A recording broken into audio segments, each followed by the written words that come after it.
गच्छामः।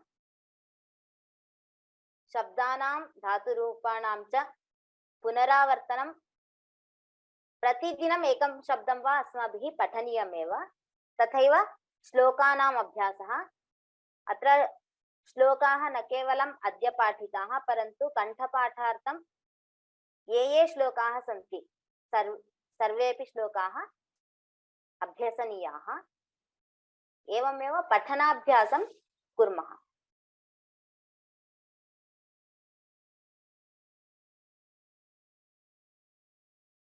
प्रश्नाः सन्ति चेत् अत्र भवन्तः सन्देशं प्रेषयितुं शक्नुवन्ति। अस्तु, इदानीं प्रश्नोत्तरः। प्रथमम् अत्र आगतान् प्रश्नान् पश्यामि। पुरतः इति अत्र पुरतः, पृष्ठतः, वामतः, दक्षिणतः इति अत्र भवति। तत्र षष्ठी विभक्तिः एव भवति, द्वितीया न भवति। मम पुरतः इत्येव वदामः, मां पुरतः इति न वदामः।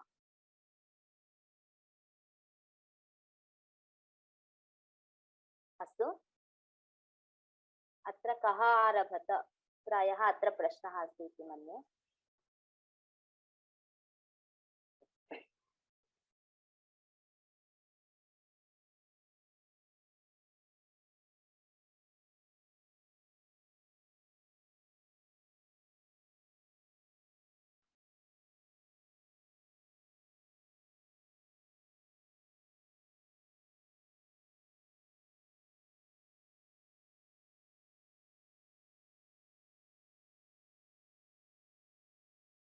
अत्र आरभत इति क्रियापदं। कः इति प्रश्नं कुर्मः चेत् ध्रुवः इति उत्तरं वयं जानीमः।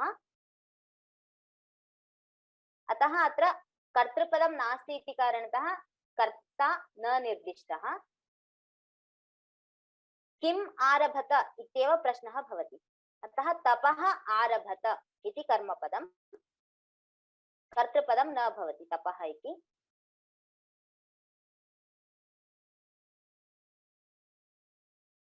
इदानीम् एकवारं सर्वेषां हस्तम् अधः करोमि। येषां प्रश्नः अस्ति ते एव हस्तम् उत्तोलयन्तु।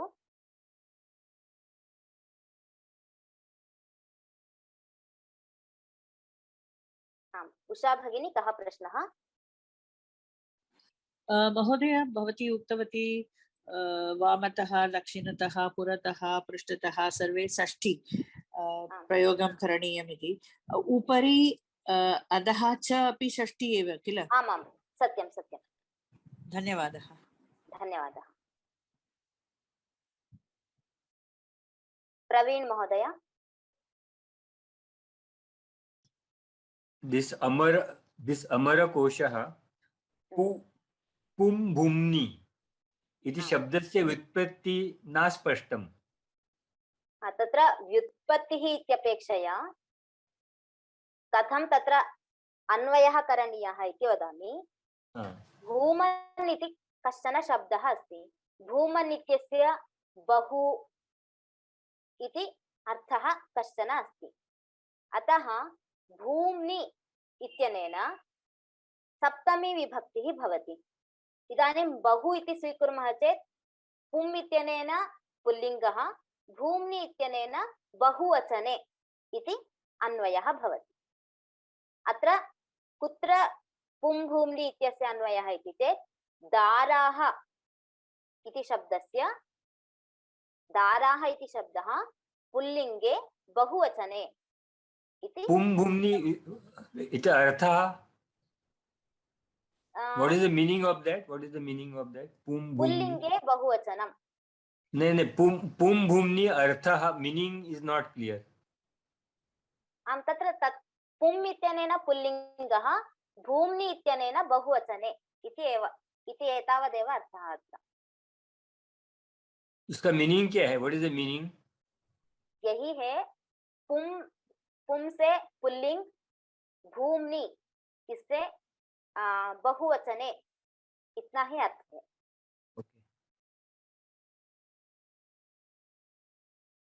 अस्तु, धन्यवादः। नमो नमः।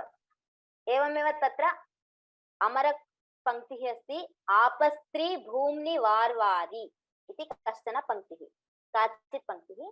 तत्र आपः स्त्री भूम्नि इति अस्ति।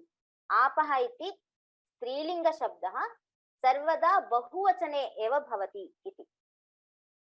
तथैव अत्र दाराः इत्यपि दाराः इति पुल्लिङ्गशब्दः सर्वदा बहुवचने एव भवति इति द्योतयितुं पुं भूम्नि इति स्वीकृतम्।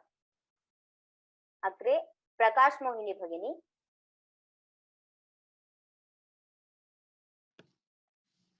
This in seventh dhatu lakar purush vachanani. This agachat is lang lakar of come na come. Meaning is come na agachat. आम् आगच्छत् आम् सत्यम्। And in going it will be only agachat. आम् परन्तु लङ्लकारे भूतकाले lang lakar. Okay. Thank you.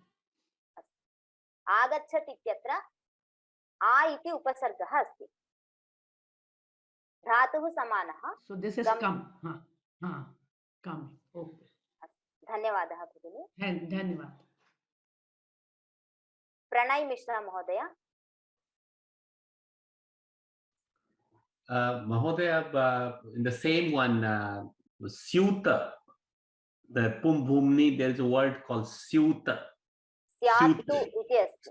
Syatu, what does it mean? स्यात् इति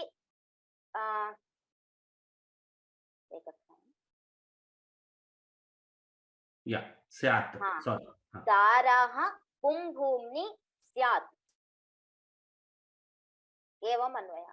पुं भूम्नि स्यात् इत्युक्ते एषः दाराः इति पुल्लिङ्गे बहुवचने अस्ति भवेत् इति एवम् अर्थः। Okay, thank you. धन्यवादः। धन्यवादः।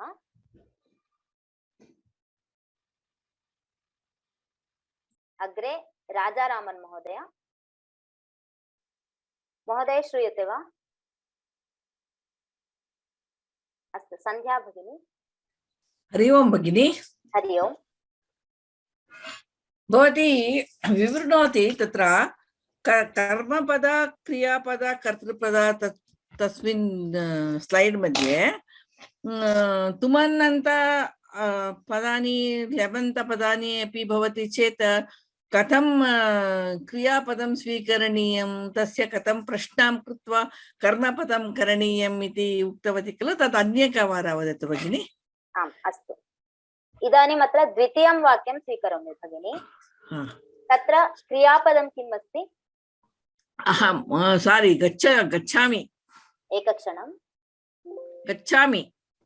गच्छामि इति क्रियापदम् अस्ति। श्रूयते वा? गच्छामि। गच्छामि इति क्रियापदम् अस्ति। कुत्र गच्छामि? कुत्र गच्छामि? वनं गच्छामि। वनं गच्छामि। अस्तु, किमर्थं गच्छामि इति अस्ति चेत् तपसे। तपसे गच्छामि। कः अथवा का गच्छामि? अहं गच्छामि। अहम् इति एवम् अत्र भवती उत्तराणि प्राप्तानि। एवमेव तत् सरला अस्ति। आम् आम्, अतः सरलम् आदौ स्वीकृतवती। तृतीयं वाक्यं पश्यामः। अत्र किम् अस्ति क्रियापदं? प्रयच्छत्। प्रायच्छत्। प्रायच्छत्। कः प्रायच्छत्? भगवान् प्रायच्छत्। भगवान् प्रायच्छत्। किं प्रायच्छत्? ध्रुवपदं प्रायच्छत्। अत्र यदा प्रश्नं करोति साक्षात् उत्तरं लब्धं, भगवान् ध्रुवपदम् इति। परन्तु कः किं प्रश्नः? आम्, कर्तृपदं कर्मपदम् इत्यस्य एवं, परन्तु अत्र मनोगतं भावं, यद्यपि एतदपि किं द्वितीयाविभक्तौ अस्ति, कर्मपदं सर्वदा द्वितीयाविभक्तौ भवति इति नियमः अस्ति, परन्तु उत्तरं वयं भावं वा अथवा दुर्लभम् इत्यादि वयं न प्राप्नुमः। ध्रुवपदम् इति उत्तरम् अस्माभिः प्राप्तम्। दुर्लभम् इति ध्रुवपदस्यैव विशेषणम् अस्ति। अतः अत्र कर्मपदं किं भवति? किम् इति प्रश्नकरणेन उत्तरं किं प्राप्नोति तत् कर्मपदं भवति। आं भगिनि, यदा द्वित्रे द्वितीया विभक्तौ भवति चेत् किञ्चित् क्लेशं भविष्यति, तदर्थं पृष्टवती। भवती बहु सम्यक् उक्तवती कथं प्राप्तव्यम् इति, तदर्थम् अन्येकवारं पृष्टति भगिनि। धन्यवादः भगिनि। धन्यवादः भगिनि, बहु सम्यक् पाठितवती। अस्तु, धन्यवादः। अग्रे अन्येषां केषामपि प्रश्नः अस्ति वा? आम्, सत्यं स्यात् इति तदानीं महोदयेन पृष्टम्। अस् धातोः एव रूपम् अस्ति स्यात् इति। आम्, अत्र प्रथमवाक्यम् एकवारं स्वीकरोमि। पुत्रस्य वचनं श्रुत्वा सा दीर्घं निश्वस्य अवदत् इति अस्ति। अत्र कोऽपि आगच्छति वा? अस्तु, जयलक्ष्मी भगिनी, अत्र क्रियापदं किमस्ति? अवदत्। अवदत्। कः अवदत्? शृणोति also is there. श्रुत्वा न, कः अवदत्? कः अथवा का अवदत्? सा अवदत्। किम् अवदत्?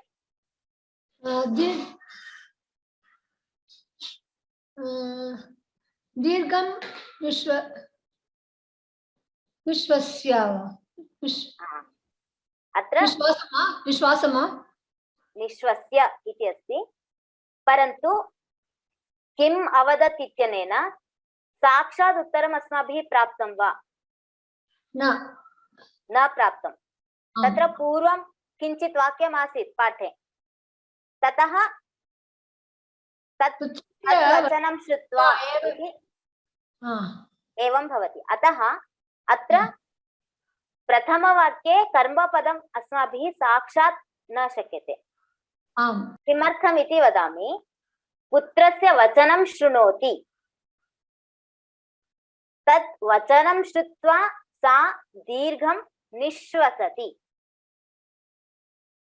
निश्वासं कृत्वा अवदत्, एवं वदति इति अत्र वाक्यत्रयम् अस्ति वस्तुतः। अतः यदा एकं वाक्यं भवति तदानीम् अवदत् इति क्रियापदं, कः अथवा का अवदत् इति प्रश्नः कृतः चेत् सा इति अत्र लभ्यते। सा अवदत्। किम् अवदत्? किम् अवदत् इति अग्रिमवाक्ये अस्ति किम् इति। अतः अत्र वचनं वा अथवा दीर्घं वा इत्यादि कर्मपदं भवितुं न शक्यते। एतत् स्पष्टम् इति चिन्तयामि। अत्र सन्धिविषये कस्यचन प्रश्नः अस्ति।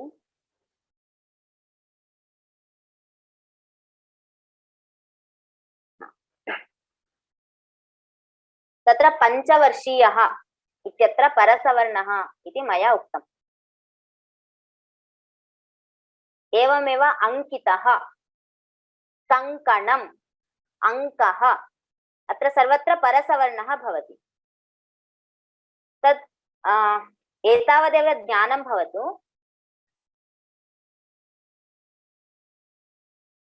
अत्र चकारः अस्ति, चकारः अस्ति, पूर्वपदे पम् इति अस्ति, उत्तरपदे चकारः अस्ति। चवर्गस्य अन्तिमः वर्णः, चवर्गे कति वर्णाः सन्ति? पञ्चवर्णाः सन्ति।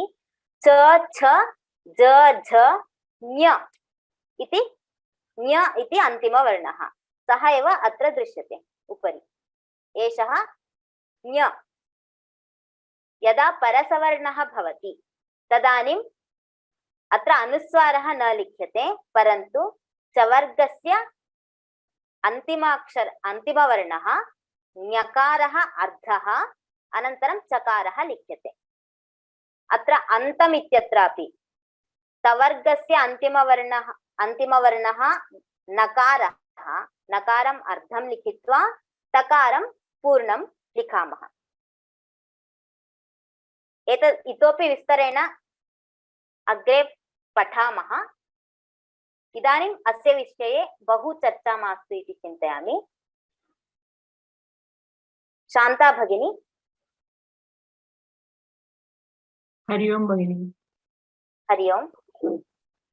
बालको ध्रुव इति पाठे नितरां दुःखितः अभवत्। नितरां कः अर्थः? नितरां बहु इति अर्थः। धन्यवादः भगिनी। धन्यवादः। अग्रे राजारामन् महोदय अस्ति वा? अमिता भगिनी। नमस्ते भगिनी। षण्मासाः, षट् मासाः, won't it be t and ma will become an and it will be vyanjan sandhi? व्यञ्जन सन्धिः एव।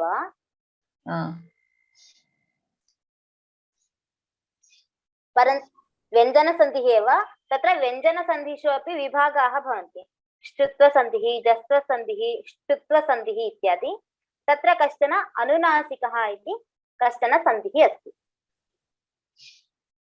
अतः षड् प्लस् मासाः षण्मासाः इति भवति। No, we can take it also shat. धन्यवादः। Not shad but shat. न, षड् इत्येव। टकारः न, डकारः एव। धन्यवादः। अस्तु, धन्यवादः भगिनी। अग्रे जयलक्ष्मी भगिनी।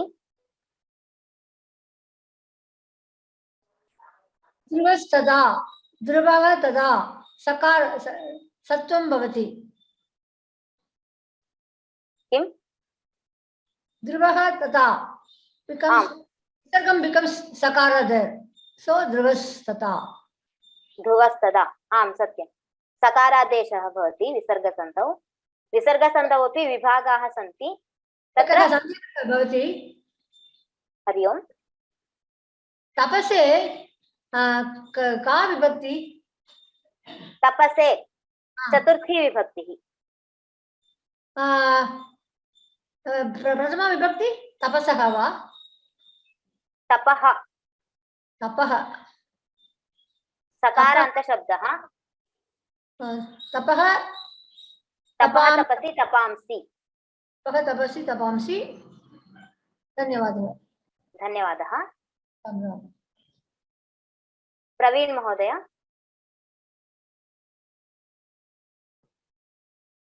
वियो अच्छा, विनोदाय। विनोदाय, इज इट अ लोट लकार? विनोदय। हाँ, विनोदय। विनोदय इट्स अ लोट लकार। एंड व्हाट इज द धातु?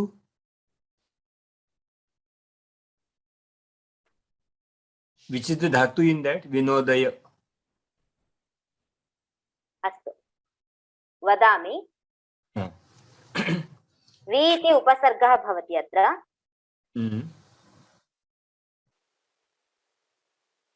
तत्र वि इति उपसर्गः अस्ति। नुद प्रेरण इति धातुः। नुद प्रेरण इति धातुः।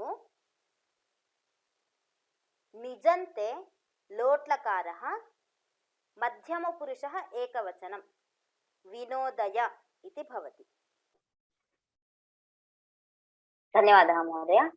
हरिन् महोदय। आं भगिनि, in that slide Vinodaya statement, that is a lot lakara, right? And but that statement is said by Narada, right? So how come Tvam becomes the karta? तत्र वाक्ये त्वम् इति अस्ति खलु। त्वं युवां यूयं। कर्ता सर्वदा प्रथमा विभक्तौ भवति खलु। Yeah, if you go to कर्ता सर्वदा प्रथमा विभक्तौ। agreed. Karta always prathama vibhakti. But this statement was said by someone else, right? When lot lakara is there, it is an agnarthi pratnarthe. But the statement is said by आमाम्। someone else. परन्तु कम् उद्दिश्य वदति सः? ध्रुवम् उद्दिश्य एव वदति खलु? आम् आम्, तत्र विनोदय इति अस्ति क्रियापदं। कः विनोदय? बालकः एव प्रश्नः। बालकः ध्रुवः विनोदय। तत्र ध्रुवः इति शब्दस्य शब्दं विहाय तत्र त्वं युवां यूयं युष्मत् शब्दः स्वीकृतः। अतः त्वम् इति किं भवति? कर्तृपदं भवति। ओके मनः इति तु कर्मपदं।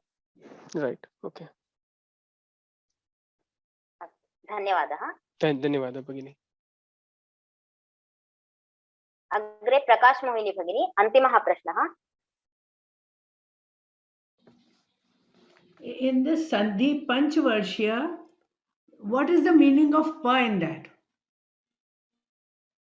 तत्र क्वचित् यदा सन्धिकार्यं भवति अस्य अयमेव अर्थः इति वक्तुं न शक्यते। No, but we were told that both the words should have meaning when you do Sandhi.